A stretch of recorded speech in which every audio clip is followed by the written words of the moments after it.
Brighton Young Faulkner.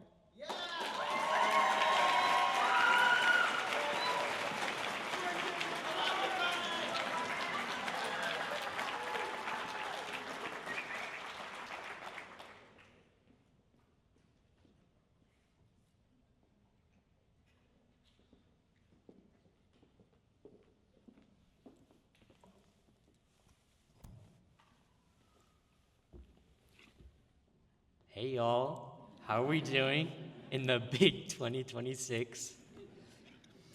Well, I'm feeling great, speaking as your president and all. And before I get into anything else, I wanted to start with a thank you, because none of us got here alone. I'd first like to shout out to my teachers. Shout out to Mr. Grimes, my dear mentor, Miss Leibold, Miss Schmeltz, or Schmerwin, as some call, Miss Heller, Mr. Tiemann, Miss Pham, Miss V, Miss Style, Miss Jones, Mr. Latham, Mr. Kelly, and the one and only Mr. Curtright, my squire. Thank you all for supporting me, challenging me, and helping me grow into the person I am today. You helped me become more confident, shared interests with me, like talking about our favorite H.P. Lovecraft horror story. And together we discovered that we aren't so different from each other, after all. Secondly, shout out to my friends, the tellers of jokes, the senders of hideous AI images, the proposers of ridiculous ideas for projects that seem like they wouldn't work but miraculously did. Thank you for making this place unforgettable. Now next, shout out to my Uncle Dat. I love you. I miss you every day of the week. You're my top tier unk. And yes, you still owe me $200. I take Venmo or Zelle or Apple Pay. And finally, shout out to my moms and sister. You are everything to me. You supported me, pushed me, and shaped me into the kind-hearted, creative, slightly chaotic person standing in front of you today. I love y'all, fam. I love you. Thanks to all of you, I have a gateway of opportunities. Someday maybe you'll walk into a bookstore, perhaps your nearby Barnes & Noble, or a comic book store, and see my name on something. That is the goal. And like every good story, every comic book character, mine starts with an origin story. Long ago, I was but a young lad. I was shy, sheltered, socially awkward, some might say quirky. Like that one kid who collected sticks and fought other kids with ones that looked like swords.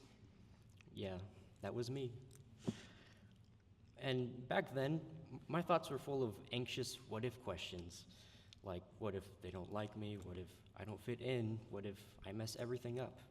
Just what if after what if and what if. But then I came to Gateway Academy in 9th grade, and things started to change.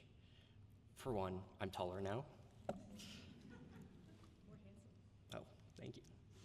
But more importantly, those what-ifs started to fade and eventually vanished. Not all at once, but over time. I found my people. Some I knew from before Gateway, some I met here. Some who shared my interests, my creativity, and my sense of humor. I even found new people through my old people. And with every new connection, those what-ifs got quieter.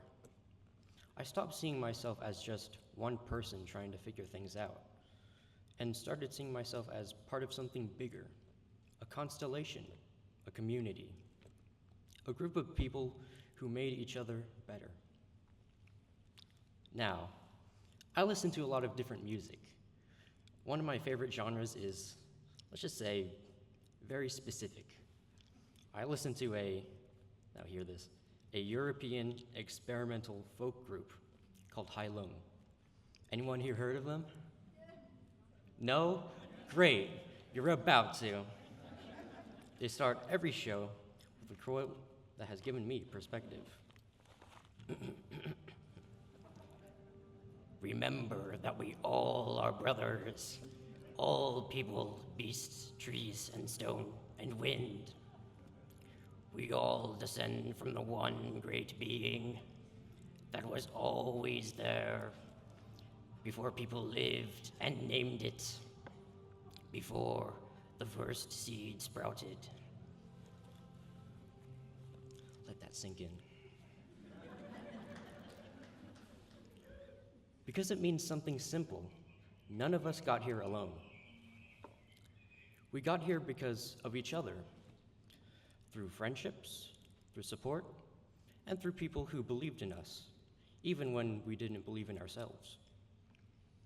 In the novel, Journey to the West, the victorious fighting Buddha, Sun Wukong, the Monkey King, declares, "Nothing in the world is difficult, only the mind makes it so."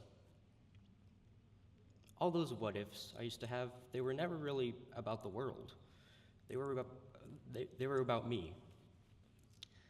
And once I stopped getting in my own way, everything started to open up.